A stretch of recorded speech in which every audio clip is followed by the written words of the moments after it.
हमारे चैनल को सब्सक्राइब करें और बेल नोटिफिकेशन को ज़रूर दबाएं।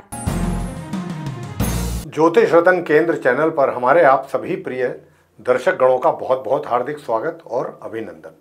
प्रिय साथियों, मैं हूं आचार्य पंडित सर्वदानंद शर्मा। मेरी ओर से भी आप सभी को एक बार फिर प्यार भरा नमस्कार। तो साथियों, आज की चर्चा का विषय है मंथली राशिफल, यानी कि मासिक राशिफल। और ये मंथली राशिफल है सितंबर 2024 का। और साथियों, इस सितंबर 2024 के मंथली राशिफल के द्वारा हम आप जो सभी 12 राशियों के जातक हैं, यानी कि मेष लगन राशि से लेकर के और मीन लगन राशि तक के जो जातक हैं, सभी के विषय में बात करेंगे और बताएंगे कि आप सभी के लिए ये सितंबर 2024 कैसा रहने वाला है, भिन्न भिन्न क्षेत्रों में, अलग अलग फील्ड्स में। तो साथियों, कुछ उपाय भी देंगे अंत में। अगर आप उन उपायों को करेंगे तो आपका जो महीना है ये पूरा सितंबर 2024 का और बेहतर हो सकता है उपायों को करके। लेकिन साथियों, ये जो चीज़ें हम आपके साथ शेयर करेंगे कि भाई किस लगन राशि के जातकों का सितंबर 2024 कैसा रहेगा अलग अलग क्षेत्रों में, ये इसके पीछे जो है, जो जिसको लेकर के बेस जो है, जिसको लेकर के हम आपसे ये सारी चर्चा करेंगे, वो रहेगी कि भाई सितंबर के महीने में ग्रहों की स्थिति कैसी रहने वाली है गोचर में, यानी आसमान में। तो जैसी स्थिति होगी उसी के आधार पर आपको अच्छे और बुरे परिणामों की प्राप्ति के योग बनेंगे। तो साथियों, सबसे पहले एक छोटी सी जानकारी आपके साथ साझा करना चाहेंगे ग्रहों की स्थिति को लेकर के।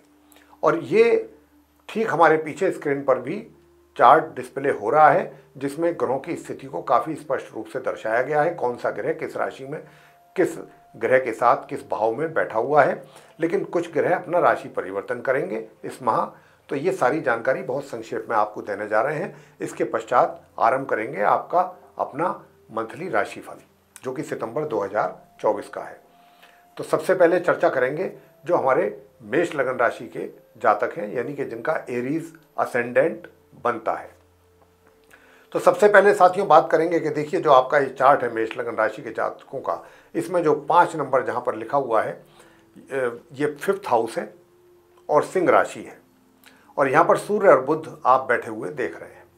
तो यहाँ पर जो सूर्य हैं अपने घर में हैं, अपनी राशि में हैं। लेकिन ये क्या होगा कि 16 सितंबर को यहाँ से निकलेंगे, अपना राशि परिवर्तन करेंगे, अपने घर से निकलेंगे और कहाँ जाएंगे, अपनी सम राशि कन्या में इनका प्रवेश होगा, छठे भाव में, छठे घर में, जहाँ पर पहले से ही शुक्र और केतु विराजमान है। तो इनको साथ मिलेगा शुक्र और केतु का, और यहाँ पर फिर ये महीने के अंत तक बने रहेंगे। तो ये शुक्र भी और केतु भी दोनों ही इनके शत्रु हैं, ये उनके शत्रु हैं। तो एक तरीके से ये योग अच्छा नहीं कहा जा सकता। और इसके कारण पितृदोष का भी निर्माण होगा 16 सितंबर से लेकर माह के अंत तक। सूर्य शुक्र और केतु की तो ये युति रहेगी, और सूर्य और राहु का दृष्टि संबंध रहेगा, तो उसके कारण पितृदोष का निर्माण भी होगा, जो कि अच्छा नहीं माना जाता है। अब आगे बात करते हैं बुध ग्रह की। तो बुध जो है वो भी सूर्य के साथ बैठे हुए हैं पंचम भाव में, 5th हाउस में। लेकिन ये यहाँ पर 4 सितंबर को आएंगे अपनी शत्रु राशि कर्क से निकल करके, जहाँ पर 4 नंबर लिखा हुआ है, चंद्रमा के घर से निकलेंगे। चंद्रमा की राशि है कर्क राशि, जहाँ 4 नंबर लिखा है। और ये वहीं से ही 4 सितंबर को निकल करके अपने मित्र राशि सिंह में प्रवेश करेंगे, मार्गी और उदित अवस्था में। लेकिन 15 सितंबर को ये पूर्व में अस्त हो जाएंगे, क्योंकि सूर्य का साथ मिलेगा इनको, तो ये अस्त हो जाएंगे, सूर्य के नज़दीक आ जाएंगे ये। तथा 23 सितंबर को ये फिर यहाँ से फिर अपना राशि परिवर्तन करेंगे और अपनी मित्र राशि सिंह से निकल करके मार्गी और अस्त अवस्था में ये यहाँ से निकलेंगे। और फिर कहाँ जाएंगे, अपनी स्वयं की राशि कन्या में, छठे भाव में, जहाँ पर पहले से ही सूर्य, इनके मित्र ग्रह सूर्य और इनके परम मित्र ग्रह शुक्र और समग्रह केतु भी वहाँ पर बैठे होंगे। तो ये वहाँ पर प्रवेश इनका होगा 23 सितंबर को। फिर ये महीने के अंत तक वहाँ रहेंगे। अब शुक्र की बात कर लेते हैं कि शुक्र जो है अभी फिलहाल तो वो बैठे हुए हैं अपनी नीच राशि कन्या में अपने मित्र केतु के साथ। उनकी अपनी नीच राशि है ये शुक्र की, और अपनी नीच राशि में बने हुए हैं। लेकिन ये 18 सितंबर को अपनी इस नीच राशि कन्या से निकल करके मार्गी और उदित अवस्था में ये यहाँ से निकलेंगे और ये कहाँ जाएंगे, जहाँ पर 7 नंबर लिखा हुआ है जो कि तुला राशि कहलाती है। ये इनकी अपनी स्वयं की राशि है। तो ये अपनी नीच राशि से निकल करके 18 सितंबर को मार्गी और उदित अवस्था में ये तुला राशि में प्रवेश कर जाएंगे अपने घर में 7th हाउस में, और फिर ये महीने के अंत तक वहाँ बने रहेंगे। अब बात कर लेते हैं गुरु बृहस्पति की। तो गुरु बृहस्पति जो है अपनी शत्रु राशि वृषभ में पूरे महीने बने रहेंगे मार्गी और उदित अवस्था में, और जहाँ पर 2 नंबर लिखा हुआ है जो कि वृषभ राशि कहलाती है, और ये घर जो है 2nd हाउस कहलाता है, यहाँ पर ये बने रहेंगे। केतु की बात कर लें। केतु पूरे महीने अपनी समराशि कन्या में 6ठे भाव में ही, जहाँ पर आप उनको बैठा देख रहे हैं, वहीं पर बैठे रहेंगे, बने रहेंगे। आगे बात करते हैं शनिदेव की। शनिदेव भी जो है अपनी स्वयं की राशि कुंभ में बने हुए हैं 11th हाउस में, वक्री और उदित अवस्था में। वक्री और यानी कि उल्टी चाल उनकी चल रही है शनिदेव की, और वो अपनी स्वयं की राशि में ही है, 11th हाउस में है, और यहीं पर रहेंगे ये पूरे माह। आगे बात करते हैं राहु ग्रह की, कि राहु जो है अपनी सम राशि मीन में बने रहेंगे पूरे माह, इसी प्रकार 12 भाव में। तो ये थी ग्रहों की स्थिति। और आगे आपको मंगल के विषय में भी बता देते हैं, जो मंगल अभी रहते हैं, कि मंगल को आप देख रहे हैं बैठे हुए 3rd हाउस में, जहाँ पर 3 नंबर लिखा है। तो ये बुध की राशि है, मिथुन राशि, उनकी शत्रु राशि है। तो मंगल अपनी शत्रु राशि में मार्गी और उदित अवस्था में पूरे महीने इसी प्रकार बने रहेंगे। तो साथियों, ये थी वो संक्षेप में ग्रहों की स्थिति जिससे अभी हमने आपको अवगत कराया है। इन ग्रहों के ही आधार पर जो इनकी स्थिति देख पा रहे हैं आप चार्ट में, इन्हीं के आधार पर अब आपको हम ये बता पाएंगे कि सितंबर 2024 आप मेष लगन राशि के जातकों के लिए कैसा जाने वाला है। और सबसे पहले बात करेंगे आपके करियर यानी कि प्रोफेशन को लेके। तो साथियों, मैं आपसे बताना चाहूँगा कि ये पूरा महीना आपके, अगर हम मेष लगन राशि के प्रोफेशन की बात करें तो मिले जुले परिणामों की प्राप्ति के योग बन रहे हैं।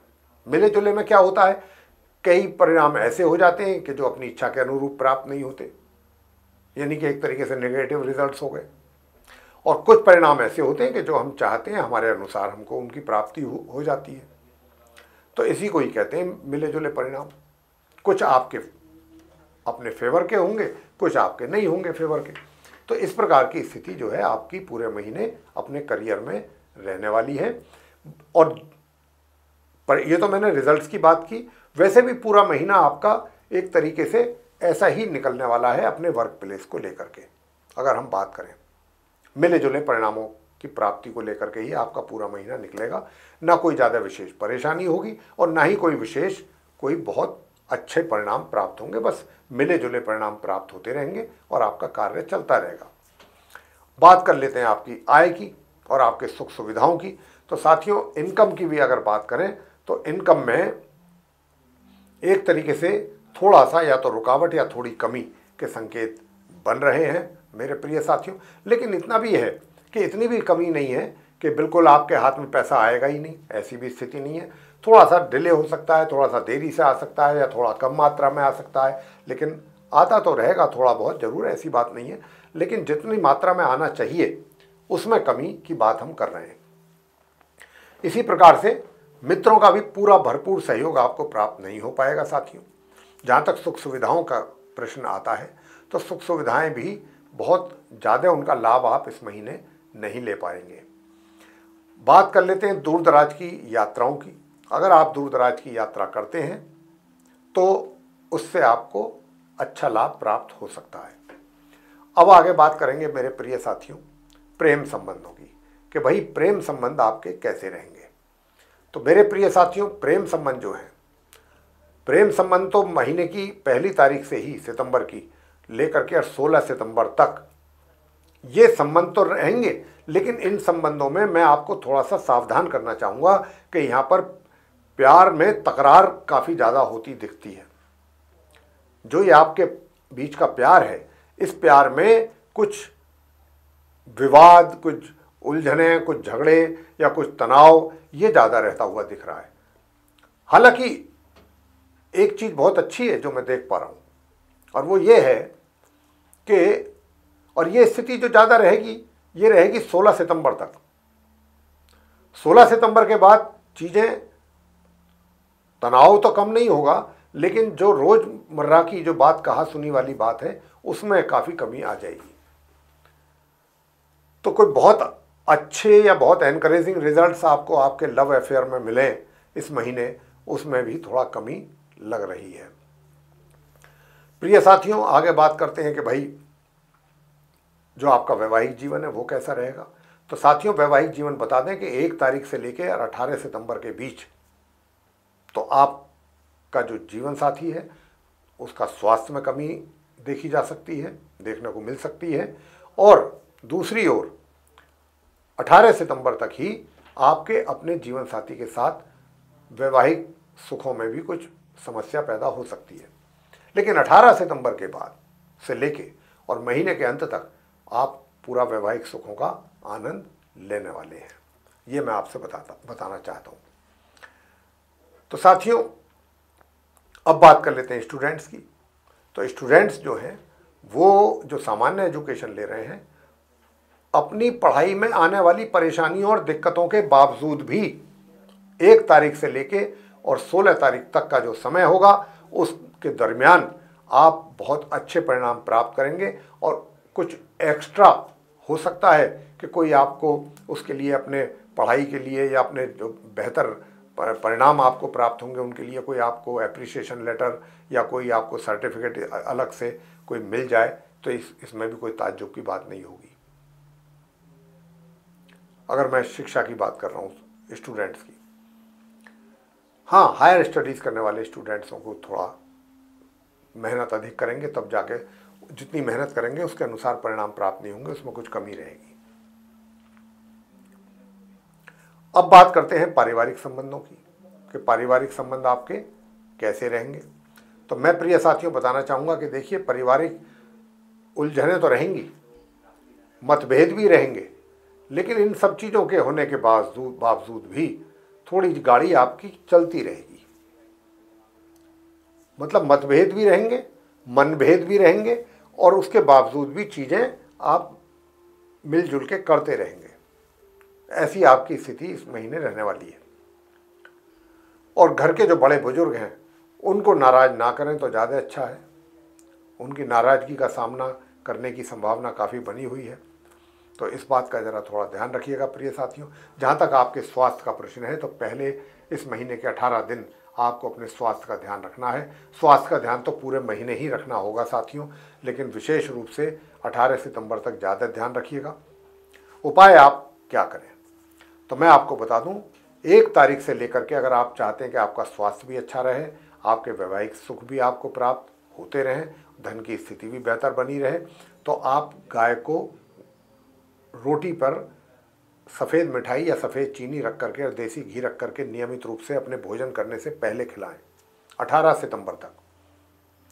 और उसके बाद फिर आपको क्या करना है मेरे साथियों, मैं आपसे बताना चाहता हूं कि देखिए,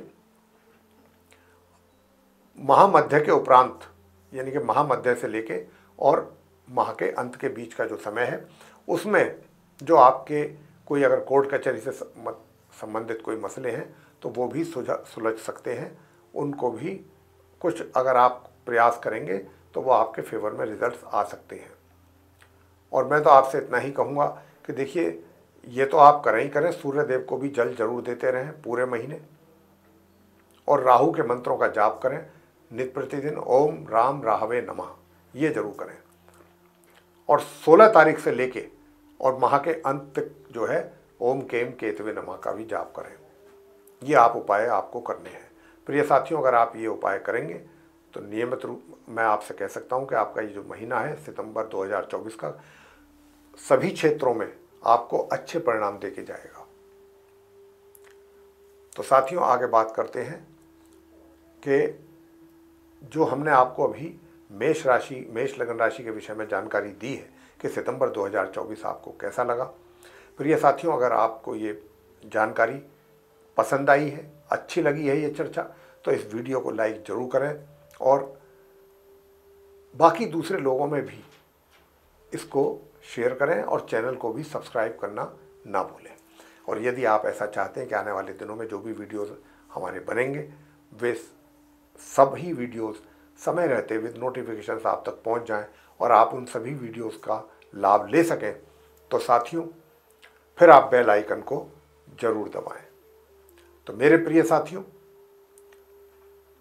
ये था आप मेष लगन राशि के जातकों का सितंबर 2024 का मंथली राशिफल। आशा करते हैं ये आपको पसंद आया होगा। इसी के साथ अब आपसे इजाज़त चाहेंगे। आप सभी का सह हृदय बहुत बहुत धन्यवाद। जय माता दी।